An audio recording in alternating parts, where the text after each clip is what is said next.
Denim Day in Parkersburg and Marietta brought together local advocates, law enforcement, and community partners to stand with survivors of sexual violence. The event is held during Sexual Assault Awareness Month, and organizers say it's also meant to remind survivors they are not alone and help is available. Our Cassidy Fury went to both events and has all of the details. Denim Day is more than a color choice.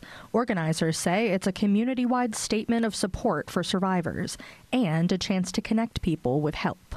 This is an awareness event that is actually closing out Sexual Assault Awareness Month, which is a national movement. And our program does a lot of different activities throughout Sexual Assault Awareness Month, but typically we end the month with this activity, bringing a lot of community players and local agencies together that we work along the same mission, working with victims of sexual violence and just trying to bring awareness to what is happening, in our community. Emily Larkins, executive director for the Family Crisis Intervention Center, said this event is also about showing survivors what support looks like. Multiple agencies working side by side. What's important in this community is to show that we are working together.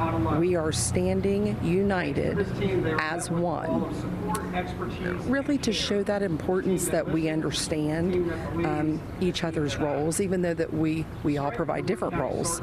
We can still come together as one united voice to help better, our community and the safety of our community. Denim Day started as a protest after a rape conviction was overturned in Italy because the survivor's genes were used to cast doubt on consent. Local organizers say the message still matters today. So in 1999, they started this Denim Day as a protest against that because, a survivor shouldn't have a judgment thrown out because she wore jeans. It's not realistic.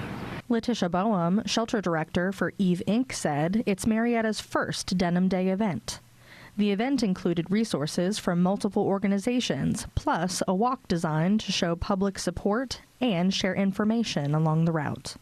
I'm trying to make it an annual thing. I think it's a really great cause.